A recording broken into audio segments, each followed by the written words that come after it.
Hello all. तो आज हम जानेंगे कि थीसिस में जो हम रेफरेंस लिखते हैं वो एपीआई स्टाइल में कैसे लिखते हैं, ठीक है, या कोई भी स्टाइल में कैसे लिखेंगे, कहाँ से सर्च करेंगे। तो ये मैंने खोल लिया है गूगल। अब हम जाएंगे और टाइप करेंगे गूगल स्कॉलर। ओके भाई, ये बहुत छोटी सी बात है, बहुत लोगों को पता होगा। कई लोग ऐसे भी हैं जिनको नहीं पता है कहाँ से रेफरेंस लिखना है, खुद से बनाना भी काफ़ी टफ होता है, इसलिए मैंने दिया हुआ है। ठीक है, ये आपका पहला साइट है गूगल स्कॉलर। अब ये जो साइट है ना, यहाँ ढेर सारे रेफरेंसेस, थीसिस और जनरल जो भी है ना, रिसर्च पेपर्स, उसके काफ़ी ज़्यादा आपको मिल जाएंगे। क्यों भाई, खुल क्यों नहीं रहा है गूगल स्कॉलर? खुल गया दोस्तों। तो ये खुल गया। यहाँ पे भी एक गूगल बार, सर्च बार जैसे दिया हुआ होता है। अब जैसे कि मैं कौन सा पेपर सर्च करूँ, चलो मैं अपना ही पेपर जो मैंने पब्लिश किया हुआ है वो सर्च करती हूँ, और मैं वहाँ से कैसे उस पेपर को मैंने पढ़ा, उससे मुझे कुछ चाहिए अपने थीसिस के लिए, वो लिखा। अब मैं कहाँ से रेफरेंस लिखूँ? तो ये मैंने ऐसे सर्च कर लिया, जो कि मेरा पेपर है उसको सर्च कर लेती हूँ, एग्रो फॉरेस्ट्री मैंने लिखा हुआ है ये पेपर। ठीक है, और जल्दी सर्च के लिए मैं अपना नाम भी लिख दे रही हूँ। Okay guys, okay let's go. फिर मैंने सर्च किया। अब जो ये पहला पेपर आ रहा है, that is my paper which I have published it in 2017 during my PhD period. Okay, तो मैंने ये पेपर पब्लिश कर लिया था in the first year of paper. इस प्रकार से आप लोग भी जाके पढ़ सकते हो।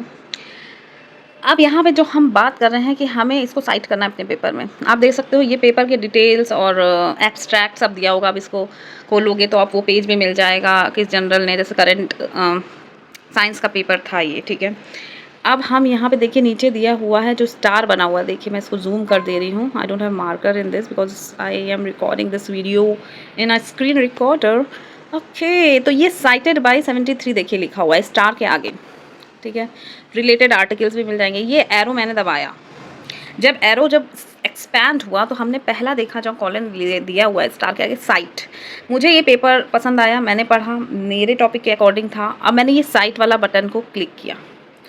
अब देखिए ये खुल गया साइट। ठीक है, अब देखिए कई स्टाइल होता है। मोस्ट एक्सेप्टेड भाई उत्तर प्रदेश की यूनिवर्सिटीज़, या मेरे ख्याल से आप कहीं भी ज़्यादा तो सेकंड नंबर पे दिया हुआ एपीआई स्टाइल ज़्यादा यूज़ होता है, जिसमें पहले ऐसे साइंटिस्ट, इसका एक मेथड्स होते हैं ना लिखने का, comma, colon, year, brackets, rule है ये, समझ लीजिए रिसर्च के सब। तो रेफरेंसेस में ऐड करना है मुझे ये। अगर आपको एमएलए स्टाइल चाहिए, शिकागो, हार्वर्ड, वैनकोवर, कहीं का भी आपको चाहिए, यहाँ से आप लिख सकते हो। ठीक है, अब मैंने एपीआई स्टाइल मैंने को चाहिए, तो मैं यहाँ पे जाऊँगी और ये सेलेक्ट कर लूँगी। इसको मैं कॉपी कर लूँगी और पेस्ट कर लूँगी, और उसको डायरेक्ट अपने रेफरेंसेस में ज्वाइन कर सकती हूँ।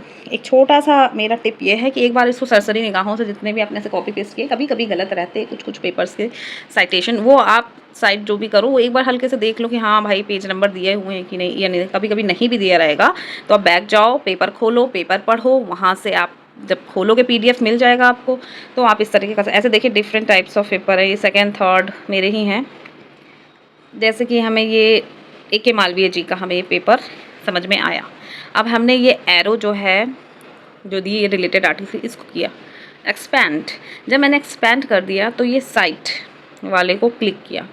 जब साइट वाले को क्लिक किया तो ये देखिए साइट आ गया। अब देखिए आप में APA में यहाँ पे पेज नंबर नहीं दिया हुआ है भाई, पेज नंबर भी लिखते हैं ना, पेज नंबर नहीं दिया है। तो आप क्या करोगे, बैक जाओगे, उस पेपर को डाउनलोड करोगे। भाई बिना पढ़े तो आप रेफरेंस डाल नहीं दोगे अपने थीसिस में, तो पढ़ोगे ही तो पेज नहीं पर पेज नंबर और जो डिटेल्स मिसिंग है यहाँ पे, कभी कभी ईयर भी नहीं दिया होता है, कभी कभी कुछ छोटी मोटी गड़बड़ियाँ हैं इसमें, तो वो आप लिख लिया, तो आपको एक आइडिया मिल जाएगा कि रेफरेंसेस कैसे लिखना है। और गूगल स्कॉलर का आप यूज़ इस तरह से कर सकते हो कि जैसे कि आपको कोई रिसर्च पेपर यूज़ करना है इन अ पर्टिकुलर टॉपिक। ठीक है, तो ये एग्रो फॉरेस्ट्री हटा दिया हमने। ठीक है, इसमें कई चीज़ें हैं, डीप सर्च करोगे तो आपको ईयर वाइज भी मिल जाएंगे कौन से रिसर्च पेपर हुए हैं। ठीक है, अब जैसे कि मुझे एमएड के लिए इंटेलिजेंस पे पेपर चाहिए। ठीक है, इंटेलिजेंस पे पेपर चाहिए। ठीक है, सर्च किया, इसमें आपको कई चीज़ें मिल जाएंगी। ठीक है, the study of intelligence in theory and practice, यहाँ से आपने कुछ डेफिनेशन उठा ली, या किसी ने काम किया हुआ है स्टूडेंट्स की इंटेलिजेंस में, आप अपने टॉपिक के अकॉर्डिंग यहाँ पे आप सर्च करिए ईयरली, और कई चीज़ें आप यहाँ पे मिल जाएगा। तो देखिए छोटी छोटी पर मोटी मोटी बातें मैं आपको रिसर्च से रिलेटेड यहाँ बताती रहूँगी इस चैनल पे। तो अगर आपको ये वीडियो अच्छा लगा है तो लाइक कर दीजिए, चैनल पसंद आ रहा है कुछ तो सब्सक्राइब भी कर दीजिए। और कोई दिक्कत आ रही है कुछ रिसर्च में, कोई छोटा मोटा चीज़ें, कभी कभी होता है ना कि इंसान नहीं पूछ पाता या पता नहीं होता है, जो नए नए बच्चे आ रहे हैं रिसर्च में, उनको नहीं पता है, तो वो जानने के लिए आप कमेंट कर सकते हो। आई विल पक्का reply to those comments and thank you so much. Have a good day. Bye.